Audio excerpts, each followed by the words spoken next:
operates the 14-mile well gold project in the Laverton Greenstone Belt. The project consists of around about 600 square kilometers of tenement package on the west side of Lake Carey. David Nixon is the technical director of the company and has a significant depth of experience with 25 years as an exploration geologist. He joins us now. David.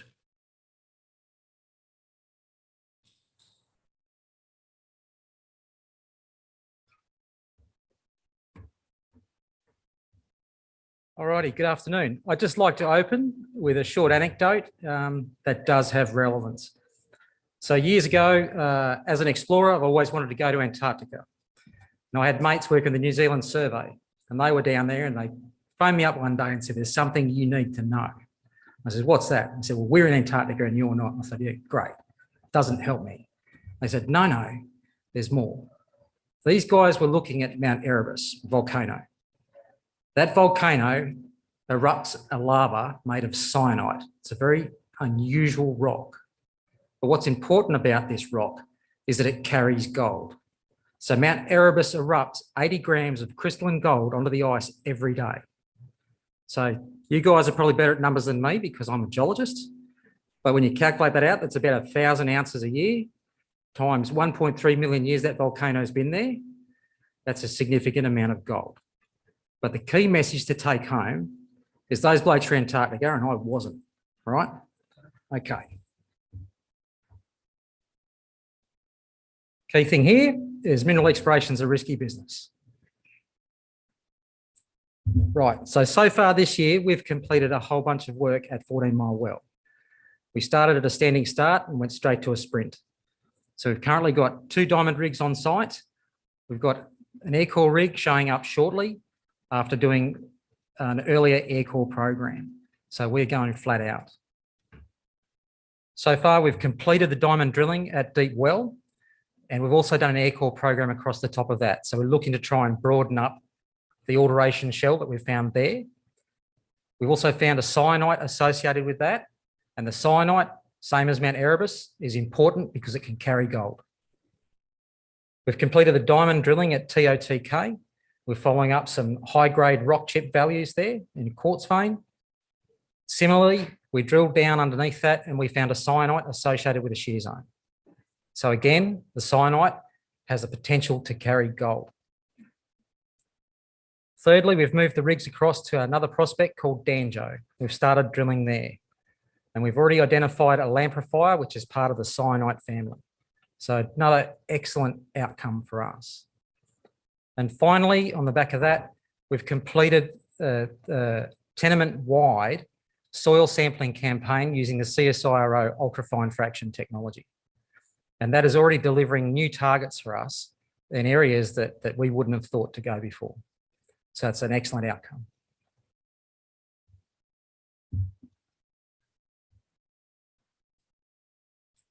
Rightio, key thing for us is we're located halfway between Leonora and Laverton.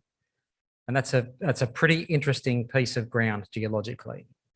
This puts us firmly within the Canalpi terrain, but within the Laverton district.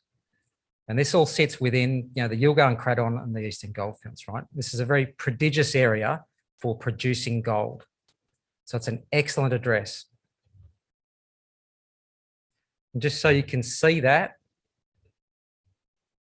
we're smack bang next to some fairly large producers. We are surrounded by a whole bunch of hungry mills. That's an excellent place to be. Prospective ground, hungry mills.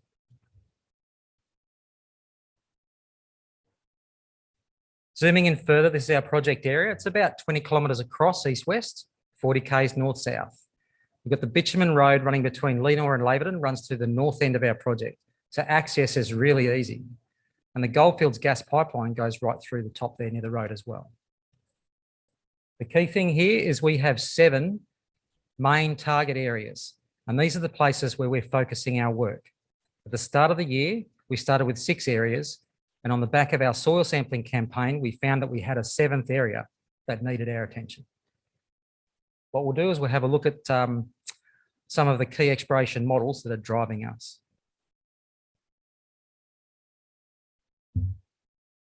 So specifically in the Laverton district and also in the Abitibi and other greenstone belts around the world, there's a really important association. It's consistent association between syenite intrusions and gold. And that can be genetic, so it actually forms the gold deposits, or it can just be spatial. They're sitting right next to them. Right? This is a critical thing. These syenites really matter in and around Laverton. There's a lot of large deposits here that are hosted in or right next to these rocks. So step one for any exploration campaign here is to find those rocks first. Yep. So the images we have here, just so you get familiar, on the left, my right, is an example of a syenite. These rocks are generally pink because they're rich in potassium. So it's potassium feldspar that gives it that color. The rock's also very low in quartz, all right? And that makes it easier for us to identify them. The triangle diagram is how geologists break down the universe and how we identify these rocks. So at the top of the triangle is 100% quartz, and at the bottom of the triangle where syenites live, there's pretty much no quartz at all. So it makes it easy for us to identify these things. And pushing them across the other side of the diagram there is because it's high in potassium or alkali metals, right? And thirdly, over this side here is the exploration model. This was developed by Francois Robert, 2001. That's fairly straightforward. We formed the mafic pile, so those greeny grey rocks there. These are then subjected to some deformation. You start to form the shear zone. These shear zones travel down to depth, potentially tapping the mantle. The mantle contains more gold than crustal rocks. So if you can tap something that has a higher concentration, you've got a better chance of dropping that gold out when it gets up higher, right? Syenites are formed at great depth in a very unusual magma. They exploit these existing shear zones and they come rocketing up towards surface. So in this example here, we've had an erosional event. So you've had a mountain building event, an erosion event at the top of the mafics at the same time that the syenites are coming up. And they can breach the surface and form Mount Erebus volcanoes, or not. They can get trapped underneath and form porphyry bodies, right? Either way, they're there at or near that unconformity. You then form a series of coarse clastic sediments that sit on top. And these are conglomerates. They're very distinctive. They're easy to identify. The examples in Canada are called the Timiskaming sequence, or around Kalgoorlie, it's the Black Flag sequence, right? So we see conglomerates in and around our area. So most notably around the Wallaby deposit, we have the Wallaby conglomerate, right? It's nice, easy to identify.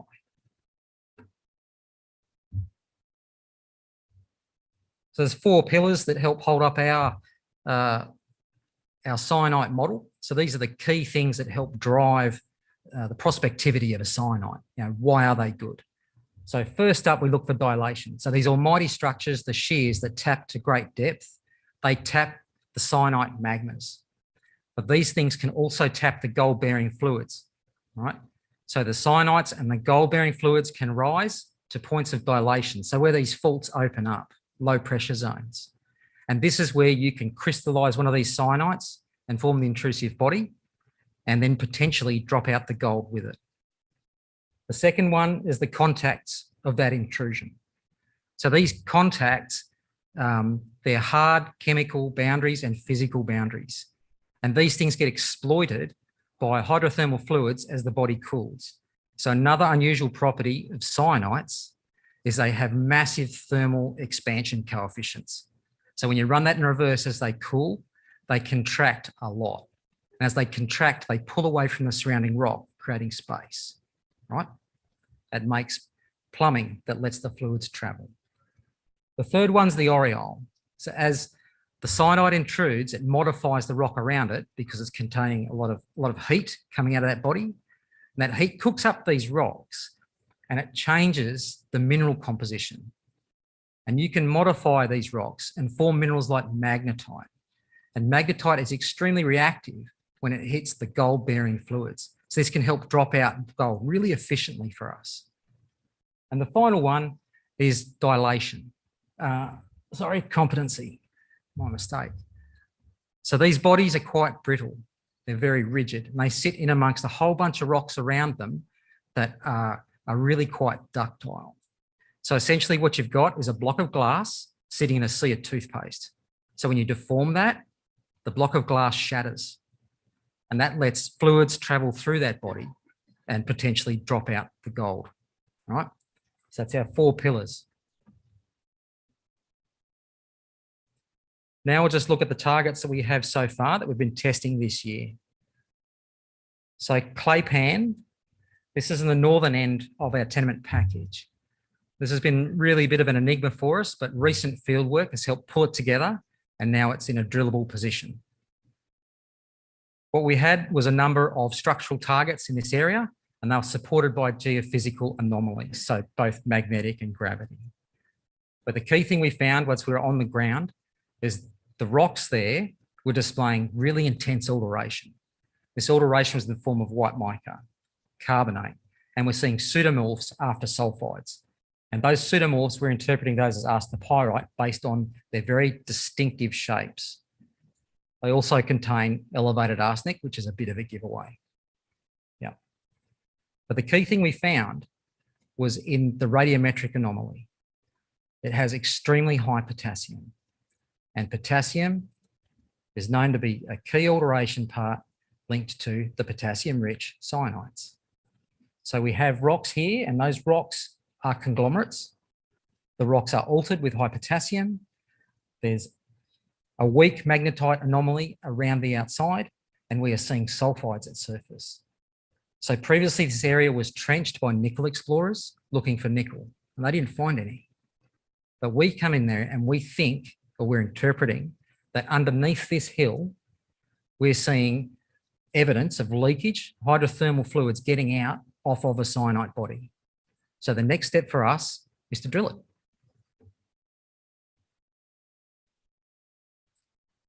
Deep well is another one of our targets. We've drilled a fairly robust fence of holes across the top of it. We thought it was a granite, and it's come back as a monzonite. Now, monzonite is an unusual intrusive that's part of the cyanide family. What we're seeing here is the early historic results that we were following up. So they were very encouraging. I think it was 5 meters at 3 grams. We saw the monzonite, but deeper down, we also saw a cyanide, and that cyanide was sitting right in against the shear zone. So it's either exploiting the shear zone and coming up with it, or it's come up next to it. Either way, the cyanite's there, and we're hopeful that we will see gold when the assays come in. This target is North 1. It's quite a good circular magnetic anomaly. It's fairly straightforward. And the concept here is that we have a cyanide body underneath, and that's forming a magnetite aureole. So it's a simple test, walk up and drill it. TOTK, similar to deep well, we put a robust fence of holes across the top. We found a fairly well-established hydrothermal cell, but also we found cyanide jammed inside of those shear zones. So again, another excellent sign. Early assays have started coming in, and those assays are carrying low-level gold. So at the top there, the top of hole 12. So as we get further results coming in, we'll get to see whether that manifests into something more meaningful. But that's where it is at the moment. So fingers crossed. The rig is currently moved over to Danjo. And on Danjo, we are following up high-grade rock chips on a quartz vein. So early indications is we have quite significant alteration underneath that quartz vein. So there's sulfide, white mica, quartz veining with tourmaline. And this is a really good classic assemblage for orogenic gold. The best thing is, though, we've also got the lamprifier, and the lamprifier is an associated rock with the cyanides. Beverley is another target we've worked up, and it's linked with the ultrafine soils campaign. We've got a fairly coherent gold anomaly, and it's coincident with geophysical targets and structural targets. So this one, we're hoping to drill this one before Christmas, at least get a look at it so we can keep going on it in the new year.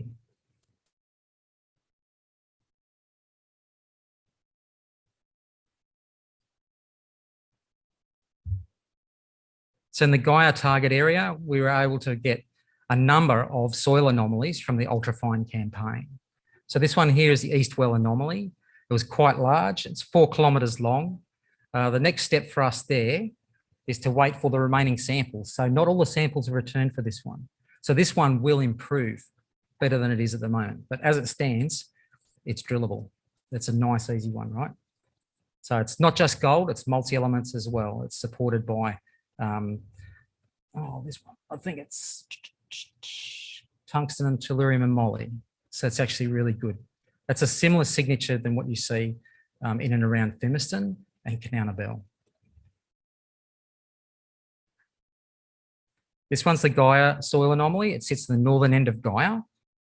Similarly, it's 3 kilometres long, and that has another signature that's not unusual for Archean systems.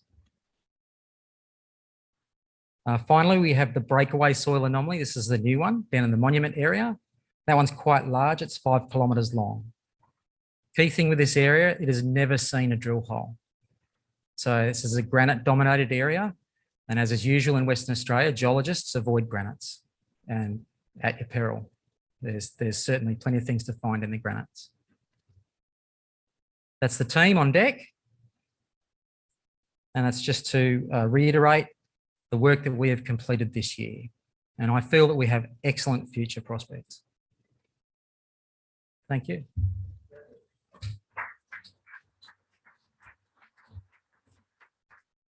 Green Technology Metals is a North American-focused lithium developer and owner of the emerging Ontario Lithium Project in Canada. Green Tech seeks to harness abundant local hydropower to deliver a world-class sustainable lithium business. We welcome Green Technology's Chief Executive Officer, Luke Cox. Welcome along, Luke. Oh, thank you. All right. Oh, here we go.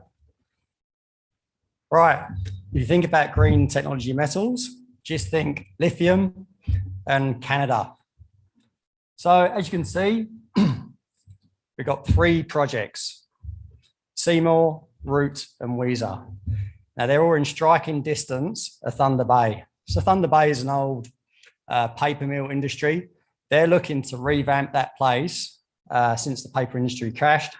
And they're very keen to put a hydroxide plant right there. So if you can imagine, we've got 3 lithium projects on the doorstep, convert it into a concentrate, get that concentrate down to Thunder Bay, get it converted to a hydroxide, and then just come to this one.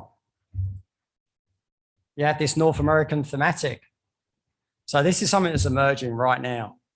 So you've got all the giga plants building up in North America. You've also got the hydroxide plants.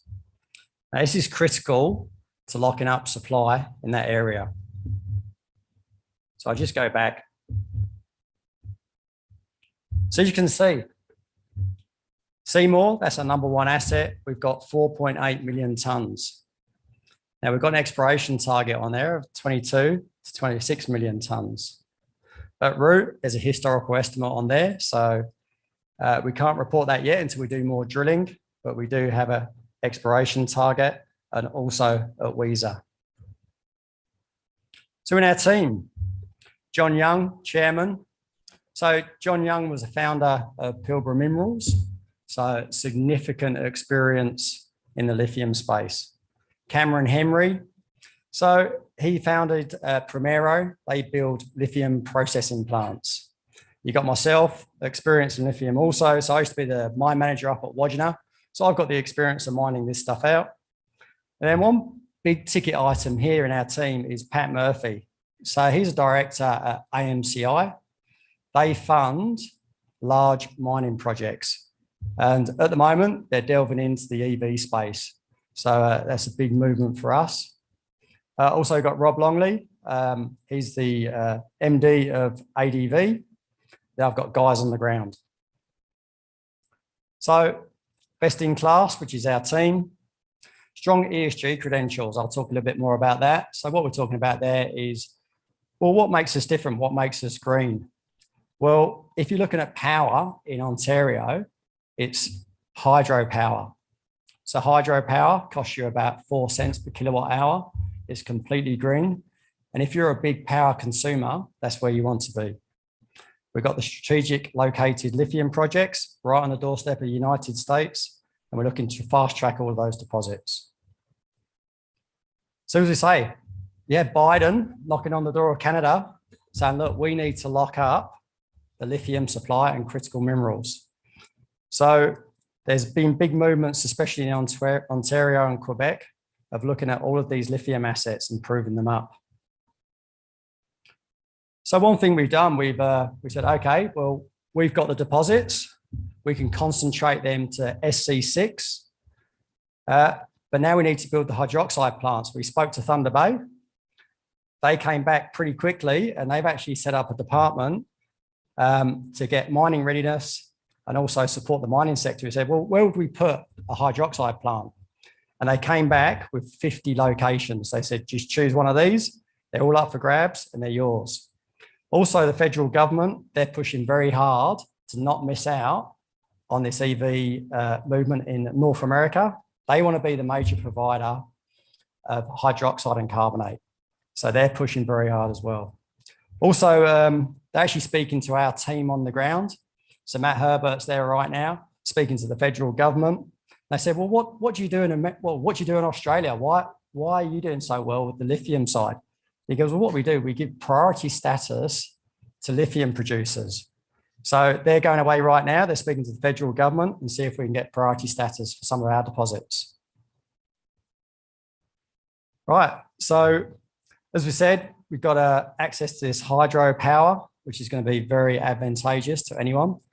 So probably just to mention with that, if you can imagine you're in Australia, you're up in the Pilbara, you mine spodumene like in Wodgina, you whack it on a track, it goes up to the port, you're burning diesel, you then put it on a boat, you send it to China, you're burning more diesel, it then goes up the river, you're burning more diesel, it goes into a conversion plant where they burn coal, you're burning more carbon and producing that. That carbon footprint is massive. So I reckon over time, what you'll see is a premium, not only for lithium, but a premium for green lithium with a very low carbon footprint, almost to a certain extent where there'll be carbon credits. It's almost like when you look at a fridge and it says on the fridge, it says, how much energy does this fridge consume? But it'll be the same for cars. How much carbon was burnt or created in this lithium battery? So by having a clean lithium, it'll be very advantageous to the downside suppliers. And as I say, Biden, yeah, he's fully backed it. He's looking at his allies and he's looking at Canada. He wants Canada to supply lithium and lithium concentrates. So let's move on to the project. So Seymour was our primary project. We started off with a blank canvas. We had some geological mapping. We've located greenstone belts. So that was 1950. 2 large outcrops of pegmatites were found, lithium bearing spodumene. That was by a prospector, Nelson Albury. That was then converted to a mineral resource, JORC, 4.8 million tonnes at 1.25. Subsequent to that, all these other pegmatites were found. Right, when you look at this map, it just looks like a blur of red dots. All of those red dots are pegmatites. Well, what's controlling this? We just had no idea. We need more information. So 2 weeks ago, we did a geophysical survey over the area, and this happened. All those pegmatites are located coincidental to these magnetic highs, all of them. So now I've got my structural control for mineralization. So just jump there. So I sent the team out this week. We went over to Pi. We sampled that area. That came back at over 4%. We then drove back. We went to Central Albury, another area. We got 3% there. So as you can see, these things are building pretty quickly. And there's some pictures. These aren't just small outcrops. These are 50 meters wide. North Albury, massive. Pi, massive. And you see the picture on this side. The crystal size, spodumene crystal size is massive. We're not talking about small crystals. The bigger the crystal, the easier they are to comminute and get them out as a concentrate. South Albury, once again, there's cliff faces of spodumene pegmatite sticking out of the ground. Now, I looked at this, and when I was at Wodgina, I was like, God, this looks very similar to the exposures I saw at surface. Pilgangoora, and went down to green bushes. They're very small exposures, just like what we're seeing here. But under the ground, these things open up. They pinch and swell, they bifurcate. You can see green bushes. The surface expression at the top back in the day was tiny, just like what we saw at Seymour. Wodgina, absolutely the same, and Pilgangoora. So what have we done? We've done a fair bit of work since our IPO, which was just last month. All the geological mapping starting. We've done geochemistry with Dr. Nigel Brand.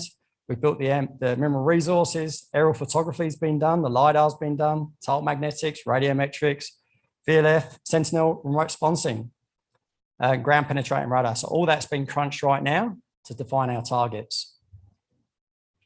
So where we're at, okay, essentially all this work's been done. We've got a dozer on site right now, clearing drill pads and access into the area.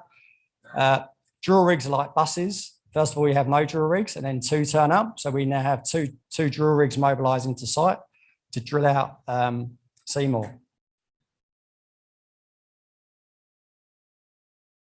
All right, so Seymour's where all the action is at the moment, but we always have these other deposits. We've got Root.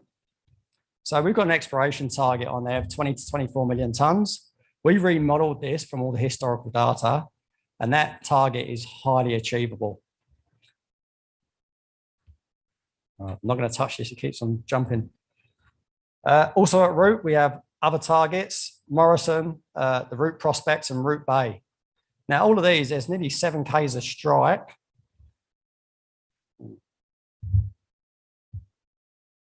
Sorry about this, it keeps on jumping without me touching it. We have 7 Ks of strike at Root, and that's our target number 2. And then Weezer. So once again, pegmatites at surface, they're all sitting above the 1% and getting some good grades as well. I can see there down in South Weezer, 6%. So really for us, it's drilling this out. It's producing some significant targets for us.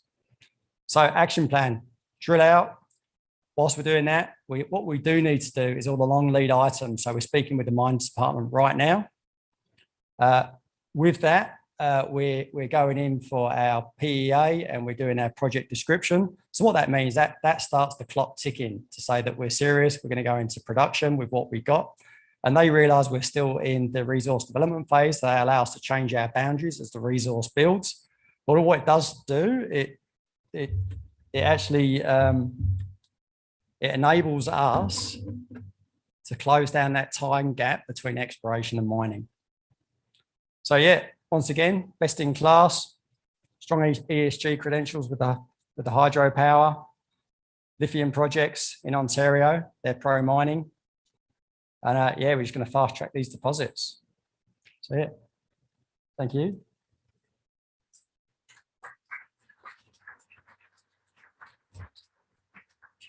Bulletin Resources has a growing portfolio of gold projects in the Yilgarn province and a lithium pegmatite project near Ravensthorpe here in Western Australia. To tell the Bulletin story, we welcome Bulletin Resources Chief Geologist Mark Czar.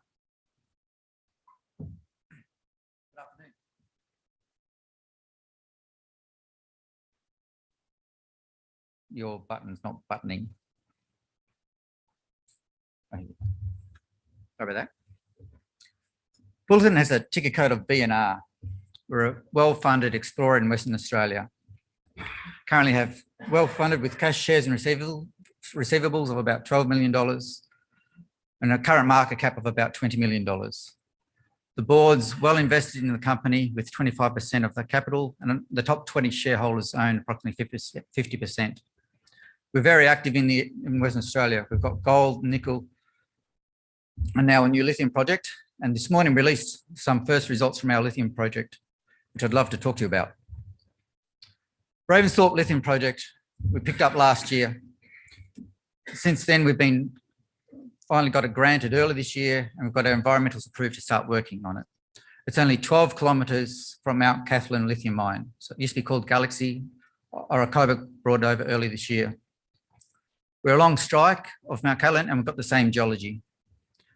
Previous work in the area has seen, we knew there were pegmatites on the ground, but exploration stopped fairly early in the piece, mainly because of the low lithium price of a few years ago. We just returned from the field and we've seen spodumene and lithium and lepidolite, on the ground. And we're pretty keen to get this project going. Just as a bit of background to it, we've had a look at the previous data. There's two main pegmatite trends. The eastern pegmatite trend, where historical work said there was spodumene, and the western pegmatite trend, it had a bit more lepidolite in it and was the main focus for the previous explorers. We're focusing on the spodumene side of things as Mount Catherine's just down the road. Went to the field a couple of weeks ago, as I said, took some field mapping. It's all out on just surface mapping just now. We picked up 37 samples of various lithium minerals, including wall rock samples. We asked the lab to be very kind to us and put out a few samples for us in a rush so we could get these out to you today. And we've seen some samples that report that we've seen spodumite in the ground. So the 6.5% is indicative of spodumene mineralization, and the 2.5% are also indicative of spodumene and lepidolite samples, although they're a bit more weathered. The rest of the samples are still at the lab, and I'm much like everybody else having to wait my turn. But while we're doing that, we're still going to continue our work. Just a few pictures of what we're seeing on the ground to get a picture of where we're at. The deep purple pegmatite is up the northern end of the tenement. It's on the tenement boundary, but fortunately for us, it dips into our ground to the west. This is where we saw our biggest spodumene samples. They're quite coarse, up to 20 to 30 centimetres, these spodumene sizes. And like the previous speaker said, coarseness is great for recoveries further down the track. And we also saw lepidolite in this area as well. The creek pegmatite is about 200 metres further south. As the name suggests, it's in a creek. It's very heavily weathered here. And we do see spodumene. This is out of the 4 samples. This is the 4th sample here. We only saw 0.16% lithium in here. But we're encouraged because we're seeing spodumene. Lithium is a very mobile element, and in weathering, it does move out of the rock quite easily. So at depth, we're expecting to see higher grades, provided we've still got the spodumene there. What we're calling the big pegmatite is a new pegmatite find 2 kilometres to the south. It's quite an extensive pegmatite field in this area. The big pegmatite basically follows the line of a hill. We've seen the wall, what we call the wall rocks of a pegmatite. So we actually don't see the main lithium core of the pegmatite in this area. We're just seeing the side expression of the pegmatite belt itself. So we're not expecting to see lithium in these rocks when we get the results back. But what we are looking for is indicated geochemistry. And one of the things we did see in our field trip out there was coarse tourmaline crystals. And for the geos in the room, coarse tourmaline is great because it means there's been lots of boron in the area. And if there's been lots of boron, there's been lots of fluid movement. So we've got a fair chance of seeing some good fractionization or some lithium development at depth. So we're waiting for our samples to come back, but we're not standing still. We're going to continue mapping and just outline these pegmatites to see how big they are. Size as well as grade is important to later economics. We're going to wait till our assays come back and we'll confirm the geochemistries to see whether they're fertile or not. And then once we've done that, we're going to start our environmental works for drilling and hopefully get drilling as soon as we can. Our other main project is Lake Rebecca. Lake Rebecca has been a great project for us over the last 2 years. It lies 150 kilometres east of Kalgoorlie, and it's in his known gold-bearing belt, the Canopy terrain, which to the north has large mines like Granny Smith and Wallaby, and to the south in the area we are, more recent finds such as Apollo Consolidated's Rebecca deposit and Breaker Resources Lake Roe deposit. Our boundary is right on the border of Apollo Consolidated's resources, and if you're not aware, they're subject to a $182 billion takeover by Ramelius Resources, which has been quite good for our little bank balance. The Rebecca gold trend that we have, and that Apollo has, extends into our ground. It's typified by wide gold zones and higher grade gold zones in the middle of them. Earlier this year, we sold a 400-metre strip of ground just north of the Apollo optimised pit in here. We sold that ground to Apollo after we drilled in there last year. But since then, this year, we've been drilling further north along trend. And the results we're seeing are very similar to the ground we just solved. So we're still seeing higher grades of 2 meters at 5 grams, 1 meter at 11 grams, 2 meters at 2, and wider intercepts of 11 at 1 gram. And we're also noticing in this year's work that we've got multiple gold trends to test, just like Apollo sees to the south. This slide is a zoom out of the previous slide. So where we were looking before was just in the bottom right-hand corner. We've zoomed out to about a 10-kilometre scale here. We're fortunate that we've got a large deposit just on our boundary, and we're using that deposit as a model for our geological targeting. We've got the same geology as what Apollo Resources has. We did 2 large-scale aircore programs during the year, and we found 2 significant trends of gold mineralisation in the weathered rocks at surface. There's a 2-kilometre trend just to the immediate east of where Rebecca is, and further north, we've got a larger 7-kilometre trend. And the grades we're seeing when we drill that is very similar to what Rebecca was in historical works when it was first found back in the 1990s. 8 meters at half a gram, 2 meters at 2.7. So we're really encouraged to see what we're seeing is pretty much what Rebecca was seeing back in the early days. This work is under lake and it is undercover. Earlier this year, we applied to the Department of Mines for an exploration incentive scheme, and we were successful for next year's drilling round. So we've got work to do next year and some funding to help us along the way. I'm zooming out again, keeping with the theme of zooming out. This is the whole project area for us. It's a large area, 600 square kilometres. We've got over 40 targets identified in work, and we're progressively building a pipeline of exploration programs. So we're not just working just around the clear Rebecca area. We're also extending the rest of the work. We've recently just completed some soil sampling further south, just to keep the programs keeping along the way. We've also picked up some ground to the immediate west of Apollo's ground there, the western trend. Those are on a structural feature that currently already have known nickel and gold prospects out there.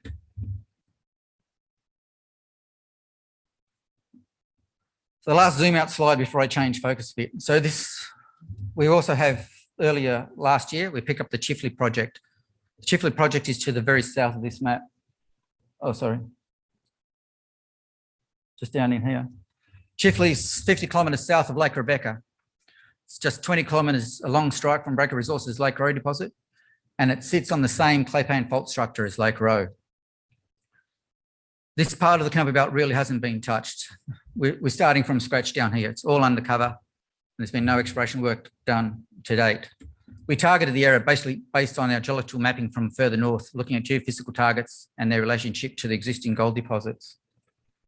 So just zooming in on the tenement, we did some geophysical gravity and magnetic high mapping. We've interpreted some greenstone belts there on the contact of a granite. And we've also seen the magnetics complex folding, just like we see at Rebecca and just like Breaker Resources sees there. We've just finished a soil sampling program. I'd love to give you the results, but they're still in the lab. Hopefully there'll be plenty of news coming up with results coming out. Further north of Laverton, we have the Duketon North project. It sits 30 kilometres north of Moolart Well gold mine by Regis Resources and 30 kilometres south of a 500,000 tonne nickel deposit. It's newly granted to us. There's been some surface work done in the area, including 4 metres of 0.75 with elevated cobalt, to encourage us that there is some mineralisation in the ultramafics there. And we're also seeing some platinum group elements in the surface sampling.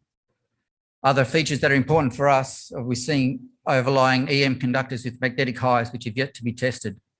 So we've got plenty of work in front of us, even up this part of the world. And as well as these projects, we're fairly active picking up new tenements in the area. And I'll just quickly touch on those. Powder Sill Complex is 30 kilometres west of Kalgoorlie. It's just along strike on the Whitefall mine in the Powder Sill Complex itself and near the Mungari Mill. Mount Jewel sits 60 kilometres north of Kalgoorlie on a greenstone belt. We've got the Scotia and Carboy nickel mines east and west of us. Mount Farmer, which has been getting a bit of news in the local circuits these days. We picked up a tenement there that surrounds Eldoro's niobium, tantalum, lithium and a bit of rubidium project. And it's also got extensions to the Dalgaranga gold mine. And out at Warburton there, 100 kilometres west of Neo-Babel, we've picked up some areas of ground that's got some historic copper workings. So these are all projects that we're looking forward to progressively bringing forward, as well as what we have in front of us just now. So that's a snapshot of where we're at. We're really building, we've got some good assets, got strong cash balance to advance those projects, and we are advancing those projects actively.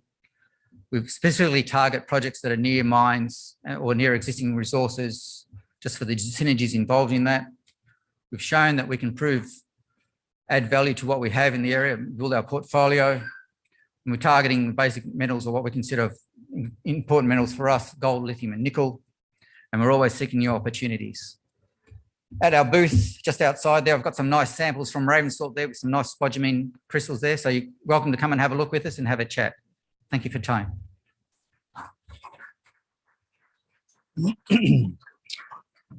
Thank you much, Mark. We welcome Turaco Gold MD, Justin Tremain, to the conference. Turaco are exploring for gold in Côte d'Ivoire and have a combined landholding of 8,350 square kilometers, giving Turaco the largest exploration position in Côte d'Ivoire. Turaco is how you pronounce it. It's a local bird of Côte d'Ivoire. Meanwhile, we welcome a local bird of WA, Justin Tweety Bird Tremain.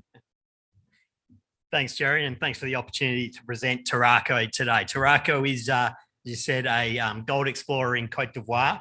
It's a fairly new company and has been transformed over the last year with the acquisition of a portfolio of gold exploration projects in Côte d'Ivoire that we completed in August. The team has a significant success in Côte d'Ivoire with previous companies, and that same team joined this company as part of this acquisition of this large portfolio of ground in Côte d'Ivoire. It actually makes us the largest landholder in Côte d'Ivoire, with over 8,000 square kilometres of tenure on the Birimian Greenstone Belt, which are, in our view, the best place to find gold deposits in the world. Our focus is on northern Côte d'Ivoire, where we have 3 core projects, and 2 of those we've made gold discoveries on, which I'll touch on. And the third, the Tongan project, is a very large regional exploration play. And then in central Côte d'Ivoire, our 4th core project, where we believe we're on the emerging third discovery for the company, which I'll touch on. As I said, the board has significant experience with junior companies and adding shareholder value. It's essentially the same team that previously ran a company called Alto Metals Ltd, which was also in Côte d'Ivoire. And that company, we acquired a early stage exploration project for about $3 million. Within 18 months, we'd made a discovery, drilled out a resource, and got taken over by Perseus for about $80 million. So the chairman, John Fitzgerald, also sits on the board of Northern Star as a non-executive director and was one of the original directors of Northern Star. Alan Campbell, another director, actually led a company called Papillon Resources, which discovered the world-class Fekola deposit in West Africa in Mali, which is one of the most significant discoveries in the last 15 years in West Africa. And Bruce Morritt is a head of exploration at Resolute and represents our biggest shareholder, Resolute, who has a 16% shareholding in the company, and the company who we acquired most of these projects off. Share prices performed well on the back of the acquisition of these projects and then initial drilling results. And we just recently, last week, completed a significant capital raising of about $10 million. So we're now very well funded with just over $15 million in the bank. We're very aggressive explorers. I know a lot of people say that. If you look at our past track record with Csar, we completed over 100,000 metres of drilling within 15 months. In the first quarter of having this project, we've already completed 15,000 metres of drilling with a lot of results to come. And that drilling rate will continue given we have no shortage of discoveries and resources to drill out here. As part of that capital raising, we also welcomed onto our register several new North American well-known institutional investors who are very well-versed in West African gold exploration. Just quickly touching on Côte d'Ivoire, we think it is the best place in West Africa to be exploring. And we think West Africa is one of the best places in the world to be discovering world-class deposits. In Côte d'Ivoire, there's now 6 operating gold mines. In the last 12 months, there's been 3 new gold mines permitted, which are now under development. And there's several new discoveries which are at feasibility stage, including one of which this team discovered at Exor Resources. The infrastructure is fantastic. It's been one of the most developed countries in West Africa. And most importantly, it has most of a majority of the Birimian greenstone belt. So about 35% of the Birimian greenstone belt in West Africa is located in Cote d'Ivoire, yet it's only delivered about 5% of the ounces. And that's because it just hasn't had the exploration focus that the countries such as Mali, Burkina Faso, and Ghana have had. But that's certainly changing. And I think you'll see several new discoveries in Cote d'Ivoire in the coming years. So here's a map of our tenure. It's, as I said, very extensive, but our focus is on northern Cote d'Ivoire, where we have the Bundiali project. We have a 90% interest in that and have made a discovery where we're drilling at. And the Furki project, which we also have 90% interest in, and also have a gold discovery there. And then the Tonga North project, which sits in between those projects, which is an earlier stage exploration project for us. And then in central Cote d'Ivoire, the Abernia project, where we've just completed some auger drilling following some geochemical sampling. And we believe we're on the cusp of a major discovery there. So it's focusing on the northern projects, which is really why we acquired these projects in the first place, the Bundiali project in particular. So the Bundiali project sits on the Syama Bundiali greenstone belt that crosses the border from Mali into Cote d'Ivoire. In Mali, that's delivered world-class deposits such as Marilla, Syama, plus 10 million ounce deposits. In Cote d'Ivoire, it hasn't had significant exploration. What exploration has been done on this belt has been Perseus, who discovered and developed the Sissingi project up on the border, Exor with the Antoinette discovery, which is our same team. Then this Bundiali project, where we have a discovery, which I'll show you. And then to the south of us, a company called Montage that has a now 4 million ounce Coney discovery. So anyone who's done exploration on this belt has made a significant discovery. We sit where the Bundiali belt joins what's called the Senefo greenstone belt that comes also in from Burkina Faso and hosts the Tongan operation of Barrick, which is the biggest operation in Cote d'Ivoire at the moment. So being on the junction of two major regional structures which have proven potential is obviously a great place to be. And our Tongan North project there, you can see, covers the greenstone belt between Tongan and up to the border, and then Furki out to the east there. So on this Bundiali project, covers two permits, but our focus is on the southern permit, where I said we had 90% interest. So geochemistry over this whole permit has defined several anomalies, but the most significant one was this 9-bow anomaly that you can see on the eastern boundary of the permit. That northern 9-bow anomaly extends for 6 kilometres in strike from south to north, and in fact, again, appears a few kilometres to the south at an area called 9-bow South. And the area in between, the gap in there, is just masked by some cover. And so you don't get the geochemical signature that you do at the 9-bow main anomaly and 9-bow South anomaly. So the area of drilling has been focused on this large 6-kilometre anomaly at 9-bow. And to date, just that little white inset box there is the only area that's been subject to drilling, which is about the southern 1.5 kilometres of this 6-kilometre anomaly. And these are the results that you can see over that 1.5 kilometres of strike.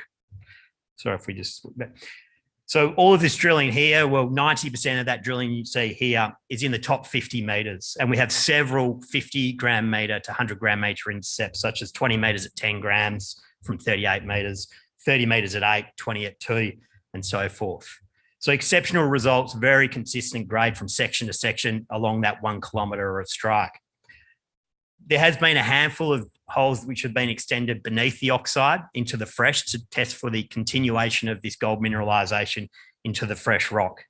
And importantly, that returned very high grade results, such as 9 metres at 8 grams in fresh primary mineralisation, which demonstrate that not only do we have a very significant oxide deposit, but the mineralisation extends into the fresh rock. So we have an RC rig that's drilled. We've already drilled about 3,500 metres of drilling there. We've only put out about results of the first 1,000 metres here, given we only completed this acquisition a few months ago.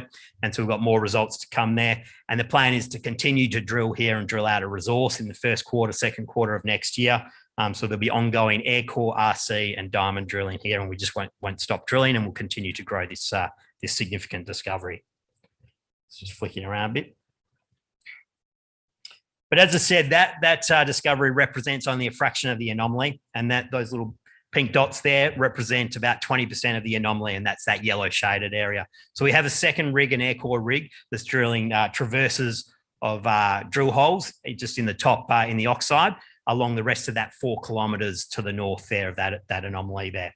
And we're already getting very encouraging results, such as 16 meters at 3 grams from surface there. So this is a major discovery in our view, and we'll have lots of news flow to come from this.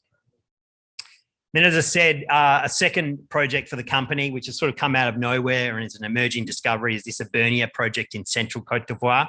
Covers 2 granted permits. These were applications 12 months ago when we got granted. We did some soil geochemistry, which defined, very significant large-scale soil anomalies. And then we've been systematically exploring those anomalies with auger drilling and now RC drilling. And on the eastern permit, the Satama prospect, we call it, we had a soil anomaly there that extended for 4 kilometres of strike. We auger drilled that, and we got over 2.5 kilometres plus 1 gram in auger. Now, auger is just 6 to 8 metre vertical holes, just really looking to narrow down our soil anomaly to give us a drill target. We're really looking for 0.1, 0.2 grams would be a great auger result. So to be getting 8 metres at 1.8 grams, 5 metres at 2, and every line being plus 1 gram in auger, up to 9 metres at 4.5 grams. These are spectacular auger results. And really just blew us away given these results. So we've actually put an RC rig on that now and have been drilling this auger discovery with the maiden RC drilling over the last couple of weeks. And that will run up until Christmas and hopefully report our first RC results from Satama in January there. And hopefully they'll back up those auger results, and this will be a big discovery for the company. And then, as I said, there's 2 permits here. The Western permit, we'd also done geochemistry over that, defined other soil anomalies here, which we call the Buaki North anomalies, but no exploration on this prior to us. These are very high tenor soil anomalies, up to 19 grams per tonne in soils, and very extensive, of over 1 to 2 kilometres in strike length in each of those 3 discrete anomalies. We've now infilled the gap in between there and hope to report those results soon, and we wouldn't be surprised if this just forms one very large soil anomaly. And in addition to that, we've done auger drilling over these anomalies now, about 3,000 metres of auger, which we'll be reporting over the next couple of weeks. And then we have 2 other projects, the Iceni Gold project, which we haven't commenced work on this yet, but this will be for early next year. There's we have a 90% interest in this permit. There was previous work done by a company called Turaco Gold, an unlisted company that defined an 18-kilometre long structure with anomalous geochemistry along it.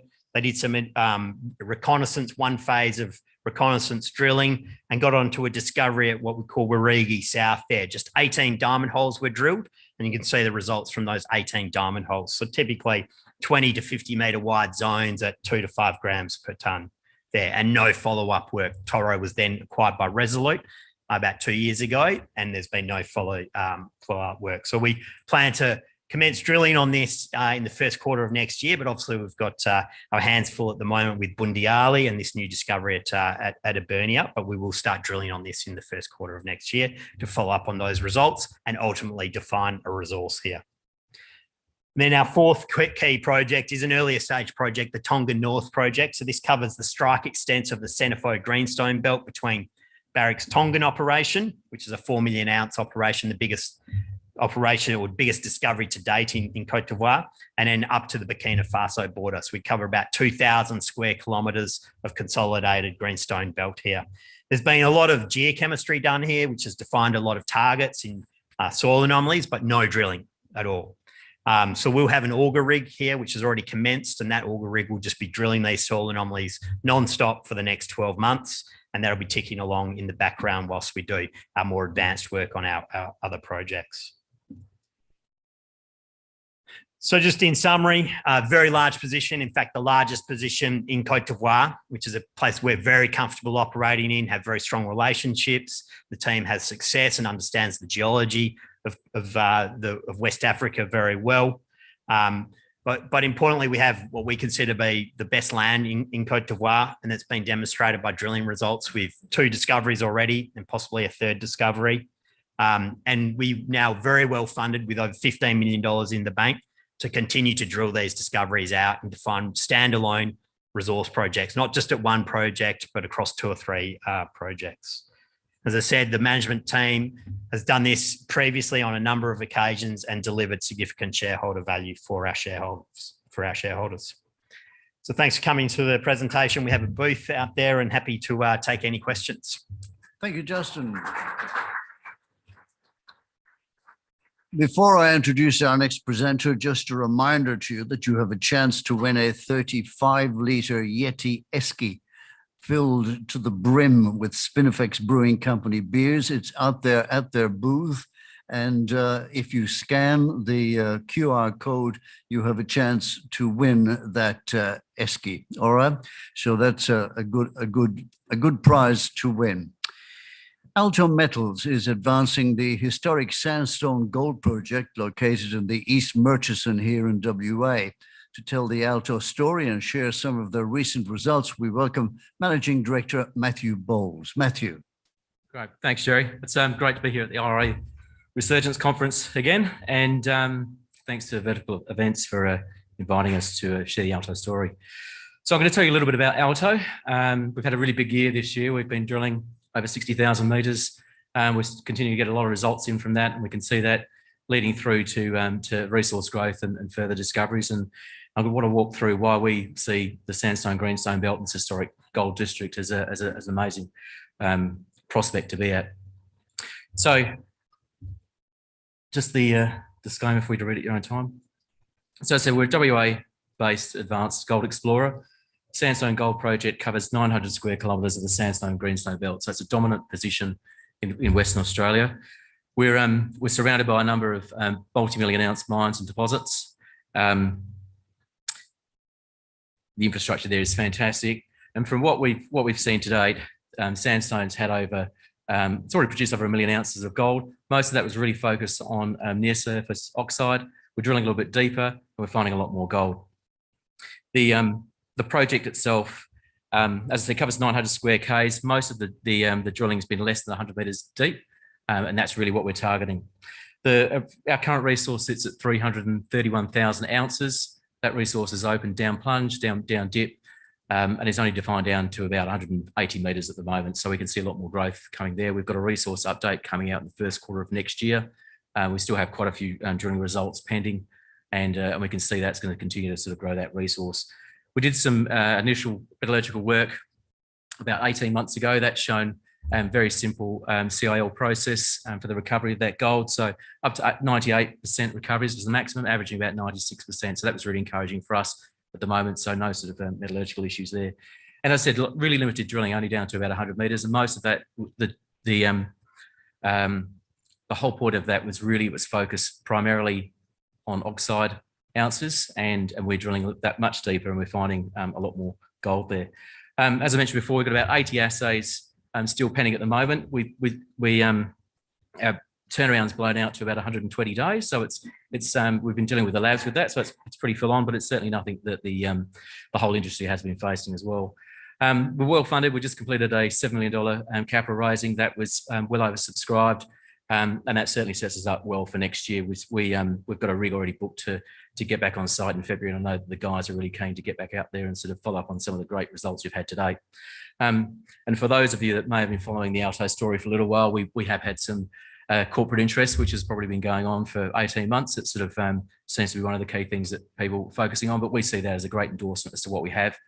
It certainly stops us from doing quite a bit of drilling over the last 18 months. And I think I'll run through some of the results we've had, and you'll probably start to see why we've attracted so much corporate interest and why we're so focused on really hitting this hard and getting those results out.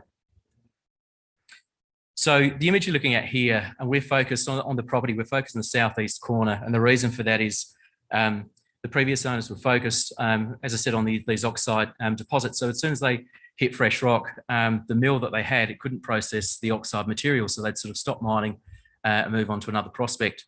We don't have that oxide mill, so our exploration strategy is driven by sort of finding gold. We've been drilling a little bit deeper, and it's a very simple sort of West Australian story. We're drilling deeper below pits to the south down plunge, and we're finding a lot more. It's so that Lord Nelson pit you see down there in the bottom left-hand corner, that was it's 500 metres long. It was mined down to 90 metres. As I said, as soon as we hit that fresh, they've stopped mining. We've drilled below that, and some of the great results we've had, a couple of results over sort of 40 metres at over 3 grams. Our best hit was Orion Lode, which is further to the south. That corridor is 3 kilometres long. It hosts another small mine, or small pit, sorry, at the other end of the corridor, which again was mined down to 40 metres. Same sort of story. As soon as they hit the oxide, they stop mining. So we're really just chasing that plunge to the south there. As it's also open down dip, and we're getting some amazing results. I think that starts to demonstrate why we've had some of the interest that we've had. And for us, it's really about sort of just following it up really quickly. You can see that photo there. We had 3 rigs on site. So we had 2 RC rigs and 1 diamond. And we're planning on aggressively drilling it again this year as well. So as I said, the first rig's booked for February, and we're tossing up whether we're going to get a second RC or another diamond rig on there. But we're certainly going to be doing a lot of drilling between now and next year. So hopefully do more than 60,000 metres. And we've also, about a month ago, we announced discovery of Juno lode, which it's 400 metres south of that pit. The discovery hole on that was sort of 13 metres at 5. So that was really exciting. There's no drilling around there at all. And that's on a full section, so that full line. Each of those came back with some fantastic holes, and that's certainly something that demonstrates that there's a number of multiple lodes, which is always what we thought in that corridor. So we've got the geological model down pat, and it's really just about going and drilling it out now. Very quickly, on the corporate side, so as I mentioned, we raised some money. That was done in 2 tranches. It's the second tranche that should be settling at just before Christmas. It's subject to shareholder approval. We have a number of directors participating, so my major shareholders participating for up to $1.5 million. So we should see that settle, as I said, in December. So that'll give us 528 million shares on issue. So around about 10 cents is where we're trading at the moment. So 53 million market cap, 7 in the bank, with a fairly compelling EV at about 46.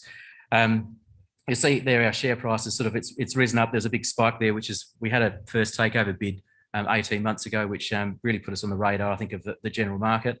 And we've leveraged off the back of that to really get the story out there a lot more. But we're still very, very tightly held. The top 20 hold over 60% of the stock, and they're very well supported. And the board, it's myself, Richard Monty, Terry Weller and Dr. Wong. So very strong skill set between technical and corporate. So we are located in a world-class gold district. So we're in the East Merchant of WA, as I said, surrounded by a number of operating mills. So we're certainly not stranded. So there's a number of options available to us when we get to that sort of that magic number about when we look to advance the project into studies and so forth. At the moment, we're focused on growing that resource and really pursuing a standalone strategy, and that's where we're going. But obviously, where we are located, it certainly gives us the ability to have a number of options available, and we're fully serviced through multiple sort of there's still roads running through the property and so forth. Just jump through. That's I can zoom in on the greenstone belt itself and just shows where we're focused in that southeast corner. This is probably one of my favourite slides in the deck. As I said, sort of sandstones have mining activity since the early 1900s. It's already produced over 1 million ounces of gold. And this slide here, or the image on the left, shows the red dots is all the drilling that's ever been done over the property the entire time. And then the same image on the right is all the drilling that's been done on the property deeper than 100 metres. And so it's pretty amazing that a greenstone belt in WA really, I mean, that image just shows that the entire belt has not been tested. And our biggest challenge is there's multiple prospects on there to chase. Given we're a smaller explorer, you've only got limited funds. You've really got to, it's a bit like picking your favourite child. You've got to work out which prospect we're going to drill to begin with and then build the story up from there. And that's the reason we chose the Lords. I'll jump in. So this is the Lords corridor. It's a large granodiorite intrusion. It's pushed up between mafic and ultramafic rocks. And we're seeing most of the mineralisation. It's within the granodiorite on the eastern side. But on that contact between the ultramafic and the granodiorite is where we're certainly seeing that much higher grade gold. We've really only tested about the first kilometre of that granodiorite from Lord Nelson to the south. And we're getting some amazing hits. You can see there from the number of the high grade hits that we're getting. And really it's only down to about 200 metres at the moment. So it's mineralisation is plunging to the south. The way the granodiorite is structured, most of that high grades at the keel at the bottom of that granodiorite. And as the granodiorite's going further to the south, it's getting a little bit deeper, but we're still chasing that shallow mineralisation at the moment. So very quickly to just slide sections on that. So these are the 2 sections I mentioned before. They're drilled about 40 metres apart. So you've got a broad, the bottom left-hand side. So that's over 80 metres. So you're getting this very high grade at the top there, but the most of it's within that bottom part. So that was over 40 metres at 3.5. So really exciting. That was drilled down plunge of Lord Nelson. So and that's still open. So we've got some rigs coming back early next year to sort of follow up on that, and then certainly further to the south. And then I mentioned before Juno. So this, as I said, is 400 metres south of Lord Nelson. when these results came through, the geos are pretty excited. It just highlights that geological model is working. It's exactly the same. The contact on that between the granite and the ultramafic, and we're just seeing that high grade zone there. So it's really exciting for us. And we're looking forward to getting back out there and drilling both up dip and down dip of that to see the strike extent. So just looking at, this is Lord Nelson in a long section.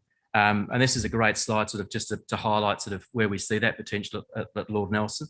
So as I said, sort of shows you the pit outline there that was mined down to 90 metres, the remnant resources. So that dashed line there is the low resource mineral boundary. So that what that means is anything below that line is outside the current resource. At Lord Nelson, the resource is 109,000 ounces there. So you can see there's significant mineralisation that's outside that resource that we expect to hopefully fall into a larger pit once we wrap some pit shells and so forth on that, and how much of that is going to sort of come into that new resource. You'll see Juno there, that's the first line. I'm not sure whether that's going to come into the resource, but we're certainly following up on that. If it's not in this resource, it'll be out in the next one. And that mineralisation is still open to the south. So that's where we're quite excited to continue chasing that further. We have some EIS funding, which we're looking to use in the first or second quarter of next year. So to drill some deeper holes just to really see how this shapes up at depth.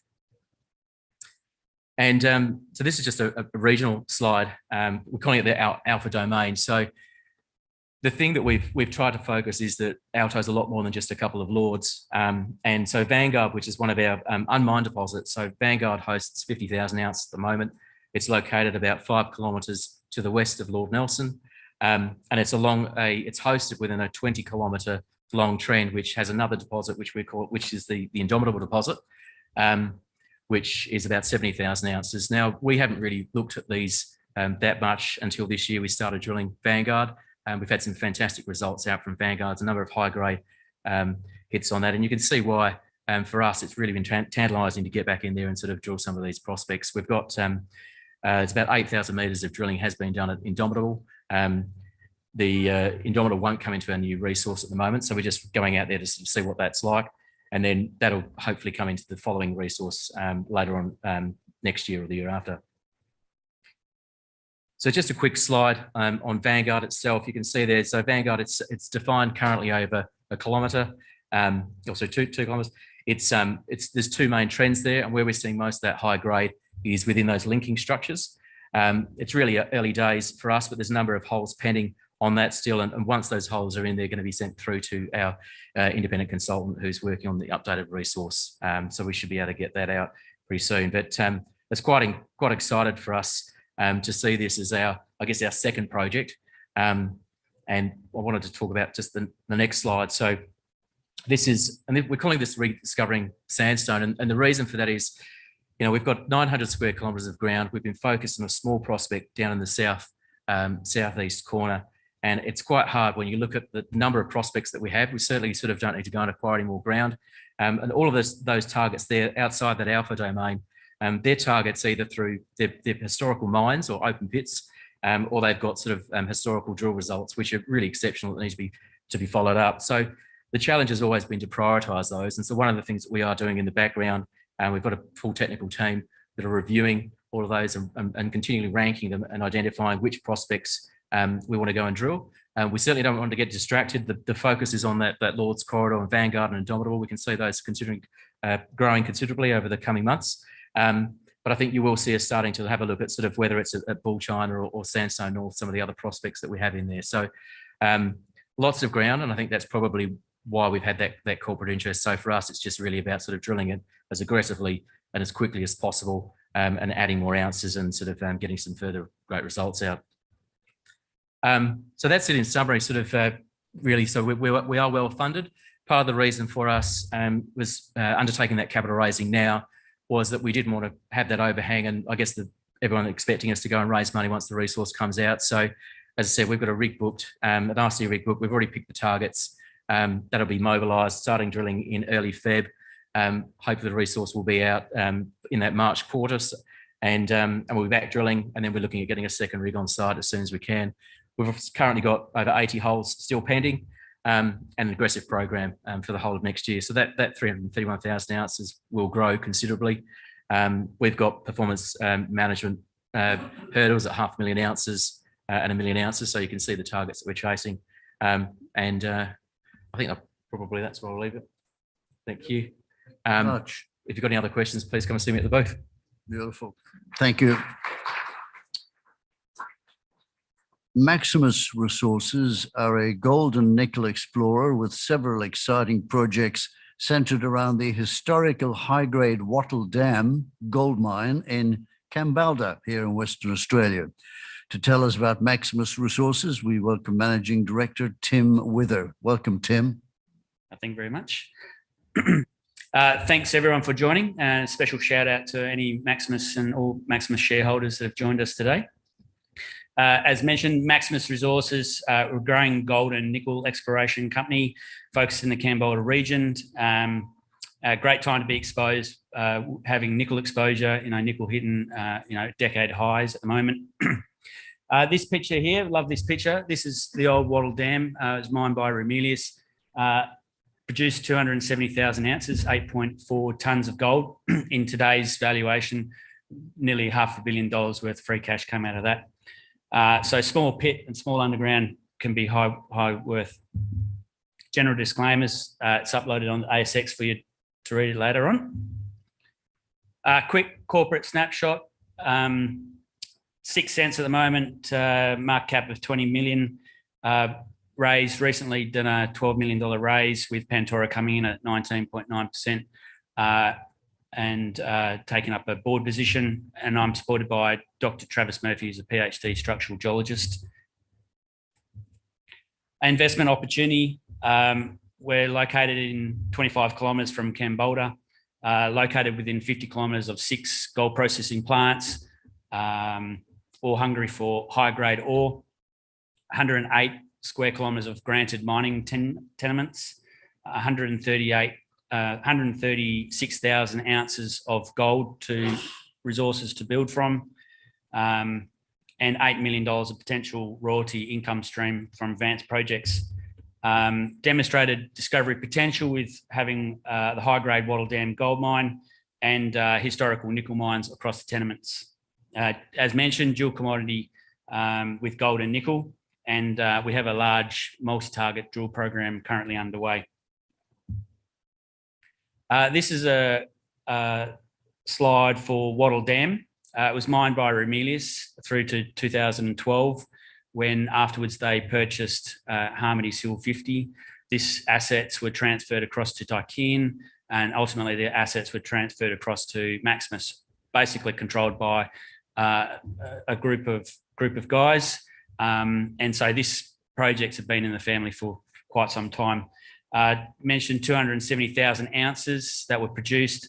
Note the high grade underground to just under 15 grams per tonne. Quite mined out shallows, 365 metres below surface, short strike length. When they originally went into mine it, they were originally targeting 15,000 ounces and now pulling 57,000 ounces out of the pit. Just to the west of the high-grade chute that Ramelius mined out is a carbonate quartz stockwork, and through the middle of the year, we produced a maiden resource estimate for there for 24,000, just under 24,000 ounces of gold. Some really great intersections through that resource. But the most important thing about this mineral resource estimate, we're a new team coming into this project. Building the mineral resource estimate gives us great understanding about the local geology. And more importantly, we had a discovery at the start of the year with S5, where we hit 32 metres at 3.2 grams per tonne, hitting very similar stockwork material, only 300 metres to the south of the Wattle Dam mine. So the greater Wattle Dam area, we have Redback, S5, which you can see in the green, and Golden Orb. Originally, they were considered to be disjointed, but now we've considered that these are linking structures along two parallel shear zones. And that's the drilling through Ramelius and Tychean, too broadly spaced, and we were actually been able to demonstrate that it's been too broadly spaced with our discovery of S5 at the start of this year. This is another aerial photo of the project. And you can see the two shear zones, and Redback is only 600 metres from the Wattle Dam mine. So great infrastructure to build from. And we believe there's much larger mineralisation system interlinking. This is a long section of our the S5 golden orb trend. As you can see in the centred was our S5 discovery at the start of this year. Previous drilling was done at 20 metres. We had a discovery 3 metres at 83 grams at 25 metres, and then subsequently RC followed it up. So the red boxes are showing the outlines of our targeting for 2022. Redback underpins our exploration efforts for this year and for next year. It's 440,000 tonnes at just over 3 grams. The intent is to get the grade up higher.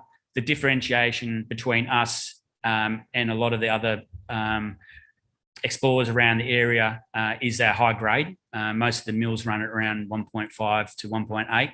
And so they're looking for higher grade material to offset some of the lower grade material. So our intent for our exploration at the moment is to lift up the grade for here. So during the year, we've had some spectacular intersections, eye-watering, 16 metres at 9.3 grams and 5.8 metres at just under 18 grams. Our deepest hole drilled into Redback at the moment is 6 metres at 9 grams. That's at 250 metres. At the top of the slide deck, I mentioned that Wattle Dam was only mined down to 365 metres. You can see Wattle Dam itself on the right-hand side of the slide there, and the black box is outlining the small underground stopes that were mined out. So when Tycoon discovered Redback, they believed that they were sitting on Wattle Dam 2.0. We have the same strong belief about that. And we've been able to follow this high-grade shoot from 40 metres down to 250 metres.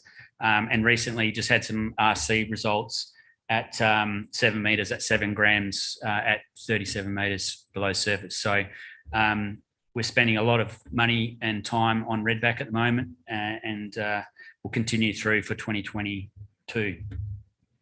Mention dual commodity, nickel exposure as well.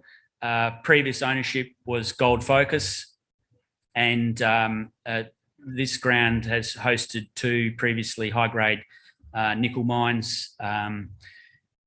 This is basically the top end of a quite a continuous string of pearls, basically, of nickel mines, all the way from Cassini through Martel, Mount Edwards, up to Andrew Shaft and 1A, which are on our tenements. We've got several priority nickel targets on our ground, with Hilditch West, where we've had some recent nickel intersections, 5 metres at 1.2 and 2 at 1.5. And our central, we've completed an EM survey with some priority targets and 1A highway. As mentioned, previous focus was gold or nickel, and these that orange, the lighter yellow box you can see to the south of our tenements, they are all WMC gold rights. So these are ground that's been around since the 70s. This is a long section of that same string of nickel mines, all the way from Cassini on the left-hand side of the page, and those orange boxes are showing our exploration target areas. So Hilditch West, we're originally targeting a kilometre-long alteration zone, and we were targeting this fuscite. This at bottom right-hand side, you can see these quite bright green rocks. That's a nickel chrome alteration. It's up to 30 metres wide, and we've traced it all the way for a kilometre. So there's a gold in soil anomaly there, and further north along strike from our Hilditch gold resource. So we were intersecting this alteration to see what we had. End up with these 5 metres at 1.2 and 2 at 1.5% nickel. But interesting, we had quite high anomalous copper and also cobalt and scandium up higher in the hole. So we've been able to now, I guess, trace this alteration zone with quite great nickel intersections. Most southern ones, 20 metres at 0.9% nickel, all the way up to these intersections here. We recently did a diamond, we've put an EM over the top, did a diamond drill in through there. The conductor was sitting off to the east, so it's slightly offsetted. We found quite a lot of host ultramafic flows, so went through the right number of flows and hit metasediments and disseminated sulfides through there. So we've got a follow-up diamond drill program and RC program across our Hill Ditch West project prospect at the start of the year. Mentioned before, our other priority targets is Central. Central has got a large-scale EM just recently completed over it. We've got 2 targets, Sully and 2200 North. Now, these are just more conductor plates, but we actually ran this EM survey over the top of 1A, where we know there's nickel mineralisation still in situ, where we had a conductance of Siemens around 8,000, 8,500. So we've sort of modelled, used that as our sort of lead indicator of the further ones. To the west of us, we had Andrew Shaft West, and that will just go straight into RC and no follow-up. So we'll be drilling at the moment. We're drilling at the moment at Redback, and we'll be including these 2 EM conductors at the start of the year. So strategic objectives for 2022, we've got a large-scale program underway. It's around 7,000 metres of diamond drilling. Continue to grow our gold resources. So we centre around gold, nickel being really our wild card. So Redback, Hill Ditch Gold, Eagles Nest and Larkinville. We've got 2 mining studies, development studies underway at Larkinville and Eagles Nest for the near term. As mentioned, Pantoro take up 19.9%. So we've got a clear pathway into production, and they're only 100 k's down the road. So that's a quarter of a gram difference to take the ore down there. We'll be continuing with our nickel sulfide targets at Hill Ditch West Central Prospect and continuing expansion for tenement holdings for gold and base metals. So why Maximus? Great location. It's been locked up in the family such since 2003. We've got a solid foundation of 136,000 ounces to build from. We just raised $12 million, so we're well funded and be able to do the exploration that this ground deserves. Demonstrated high-grade opportunities and discoveries with Wattle Dam and the other nickel mines, dual commodity exposure to both, and several exploration programs that are currently underway and that we're going to be doing in 2022.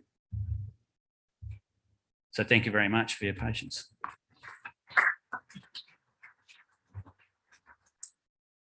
Thank you, Tim.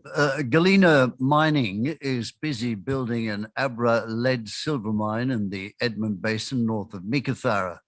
Abra is a 60-40 joint venture between Galena and Toho Zinc and is expected to produce first concentrate in January of 2023. Experienced CEO Tony James will give us an update on how the mine build is going in what is fast becoming a new base metal mineral province in WA. Welcome, Tony. Thank you, Jerry. Good afternoon, everyone. It's great to be here to present to you. What chance promoting a lead mine? So good luck, Tony. But anyway, gold's a bit easier. But look, this is a really interesting project, and it's one that I've been involved with for a couple of years now, and we're very excited to get on and build it. So our strategy is let's get the Abra mine up and running and going, and then see what else we can find in the Edmund Basin as we go along. That's an aerial photo of the Abra mine site. We built the camp last year, and in the background you can see the ROM pad and the area where we're going to build the plant. So a bit of a show and tell today. I'm just going to show you quite a few photos of what we're actually doing on site because we're getting pretty busy. We've awarded about $300 million worth of contracts in the last 2 months, and we've sorted most of that out. So we're off to the races. First lead concentrate production is scheduled for January 2023. So next year's our build year. the next year is going to be pretty busy. Just like to recognise our traditional owners, the Ngunnawal, Wodjiri and the Ngarluma peoples, past, emerging and present. To understand this project, one of the important things to do is have a think about the joint venture. So it's a joint venture arrangement between Galena, which is an ASX listed company, and Toho Zinc. And the Toho Zinc connection is pretty important. It's pretty important to understand what they see in this project and why they got involved with this project. So they put in $90 million to acquire 40% of the project, but some years ago now. Disclaimer. So Toho Zinc's been around for a long time. It's a Japanese company, started in the 1930s. They had this originally a copper smelter in Chigurashima in Hiroshima, and that's on an island in Hiroshima Bay. It's wall-to-wall smelter. It's about 500 metres long and 100 metres wide. All the people come across on the ferry every day. Started off originally as a copper smelter. I think they converted it to a lead silver smelter in the 1950s. Toho is probably the biggest, Toho is the biggest lead producer in Japan, which accounts for about 2% of the world's lead production and uses. And they have some very interesting little side businesses that they also use with their lead. Things like the little lead buttons that go onto your wheels for wheel balancing. They've got a fair share of that market in Japan. So people haven't been able to find something to replace that yet. So that's still required. So pretty interesting company. They've been around for quite a long time. Great joint venture partner, technically very efficient, very proficient, very active, great group of people to work with, and they're very keen on this project. If you have a look on the right-hand side, you can see why they became interested in Abra's lead deposit, because we're going to produce a very, very clean concentrate. We're going to produce a 75% lead concentrate, and most typical concentrates around the world are between sort of 55 and 65% lead. And one of the key elements to this, we actually produce a low-grade silver in the concentrate. With lead concentrate, lead silver concentrate, you normally either have a low silver or a high silver. We're at the low end of the silver. But what is important is the bottom line of that table that shows you that we, from a deleterious elements point of view, if the best way to describe this is that we're 1/10 of most concentrates throughout the world in terms of arsenic, mercury, and those types of elements. And that's important for Toho, because what we're actually producing here is a blending product that they can blend with a lot of their other concentrates to help get those levels down. And it becomes important for a smelter because they have to get rid of those byproducts. And if they can get a really good concentrate, it's left stuff they have to stick on a barge, take it across to the mainland and get rid of it somehow. So that's one of the reasons why that they're very keen on our concentrate, because they can see, you know, a good 10 to 15 years of supply that really fits nicely into their business. Where is it? Where's the Abra mine? So this is really quite an interesting slide. You know, I'm calling it a new mine in a new mineral province in Western Australia. It sits in the Edmund Sedimentary Basin that sits between the Yilgarn to the south and the iron ore mines, the Capricorn, Oregon to the north. So it's a classic sedimentary basin, potable water underground. It's really interesting in terms of its sandstone and siltstones. It's a really interesting place for base metals that really hasn't had, it's had a little bit of exploration work done on it. It's been around for quite a long time, this project. But in terms of a mine and people actually really fully understanding what we've got here, it's very, very young and a lot of work still needs to happen. So our strategy is develop the Abra lead silver mine. And then once we learn more about that, there's great opportunity within the region going forward. On the right-hand side is the Abra joint venture tenement package, which is 100 square kilometres of opportunity of tenements that sit around the Abra mine.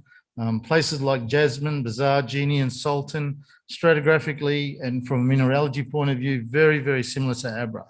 From a drilling point of view and an exploration point of view, very, very few drill holes. And it's an area that we need to spend some time on going forward. There's no logical reason why these things can't be little replicas of Abra itself.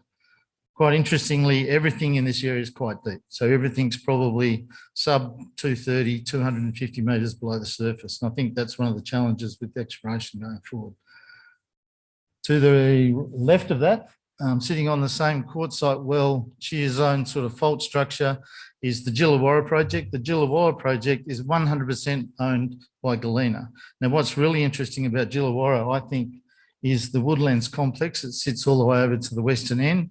It's a 10 metre wide by 8 metre anomaly, geophysical anomaly that what we call is Australian scale, because if you look at it on the map of Australia, you can actually see that red dot, it actually stands out, which is really quite interesting. We know not a lot about this, except there has been some drilling here that tells us that we do have copper, manganese, lead, silver, and gold in some of these areas that really needs to be followed up at some stage. We're not doing a lot of work at Jillawarra. We actually have a drill out there at the moment, but we're not doing a lot of work this year because we're very focused on building Abra. So our strategy is to build Abra, learn from Abra, and then develop into some of these other areas.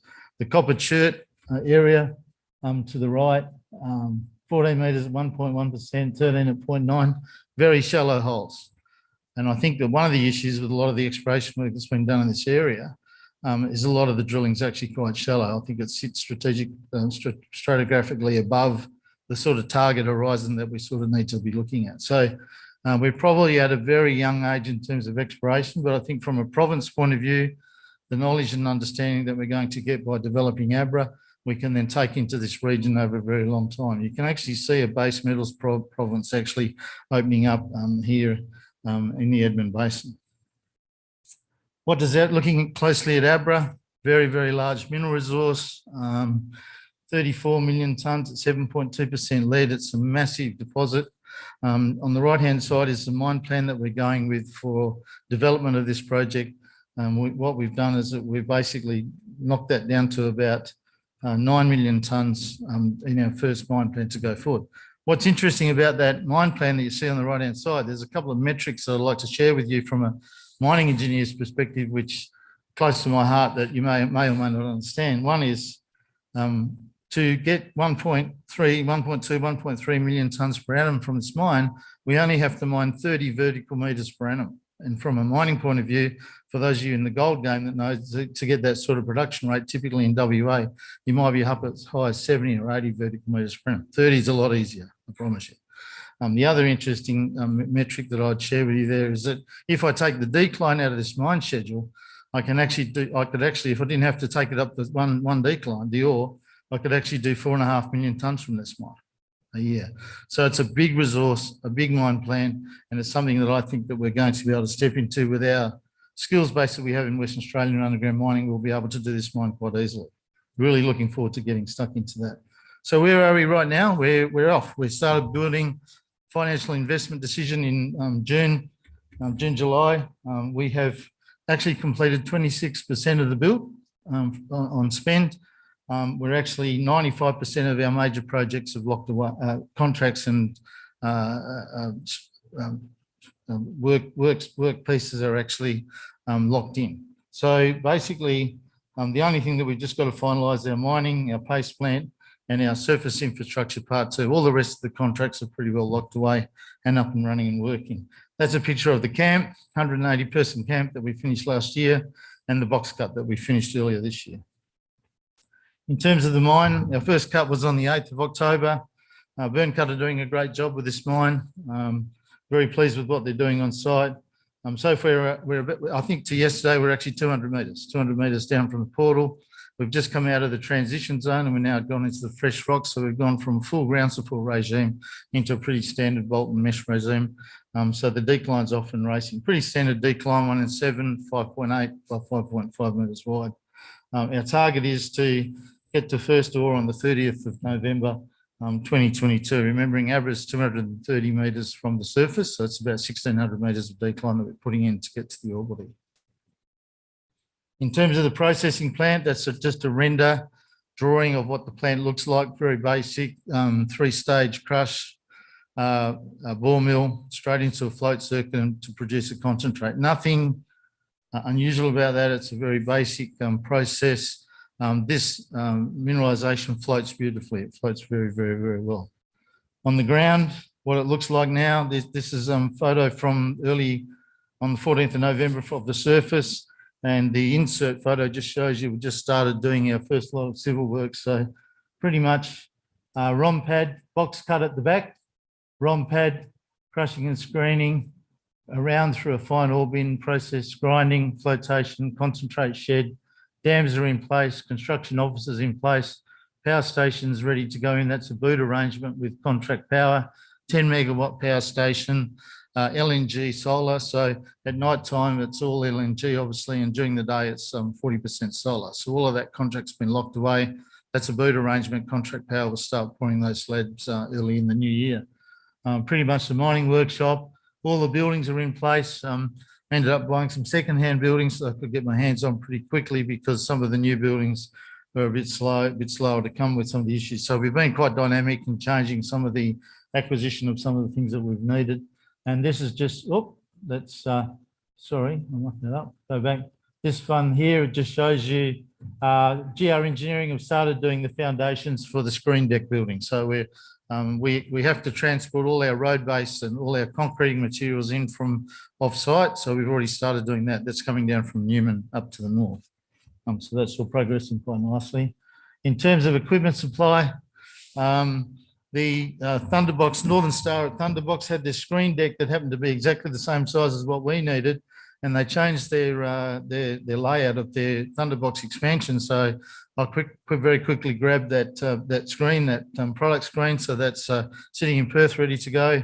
That's a picture of the CITIC mill discharge head casting that's they're working on in China. That's progressing quite nicely. And then down to the bottom left is a picture of the LNG tanks, the cryogenic tanks that we need for the LNG that goes on site. So all of those things have been ordered, being built and getting ready to come. So in terms of the mill, the crushers, the mill and the flotation cells, we're looking May to August type timeframe for delivery to site for those things to come to site. Obviously, a risk at the moment is getting the stuff from overseas onto the site here in Perth, but with GR's help, we've certainly ordered these items very early, and we think that we've got a little bit of scope to get those on site pretty quickly. In terms of the things that we're doing at the moment, the airstrip's very important. We're building a large airstrip, 2,000 metres long, 6 metres wide. We've just about finished this airstrip. We've put the terminal building in place. Final course preparations actually going on here. So there's obviously some pretty strong QA, QC things that we have to put in place for the airstrip.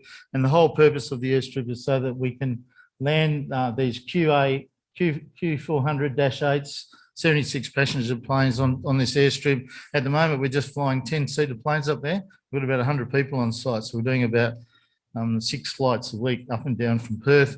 This airstrip will enable us to step up to get this plane. So Cobham have got the contract to take the guys to site, and we'll be starting this towards the end of December in terms of flying people in and out of site. So that's all progressing quite well. And I'd like to just leave you with a little bit of a lead thing. Why lead? This will be good. No, but it's one of the really interesting things is that quite often when people talk to me about EVs, they say, well, Tony, lead's gone, it's finished, right? The only thing you're going to be able to use lead for is your sinkers when you go fishing up at Exmouth, but that's not necessarily true, even though I've got to say the Sharks are winning the lead fight at the moment. So maybe we can make some sinkers. But every commercial EV vehicle that's been sold to date still has a lead acid battery. And people may not realise that, which is actually really quite interesting.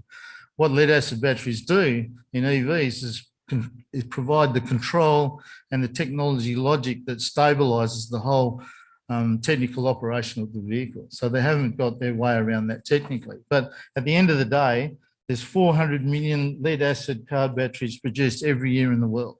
It's a significant amount of batteries. 50% of that lead comes from recycling and 50% comes from new lead concentrate. So it's actually really quite an interesting statistic. About 87% of refined lead is actually used in battery production throughout the world. So we don't think it's going away in a hurry, right? It's certainly going to be around for quite a while.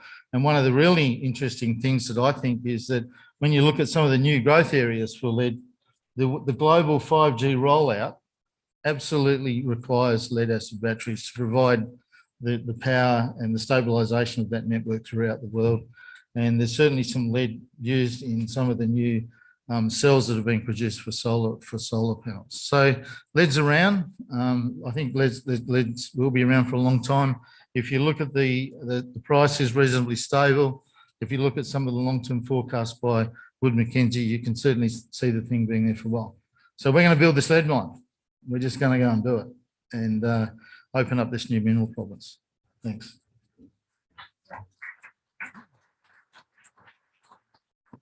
I was fascinated by that photograph of the underground chamber, if you like, or whatever.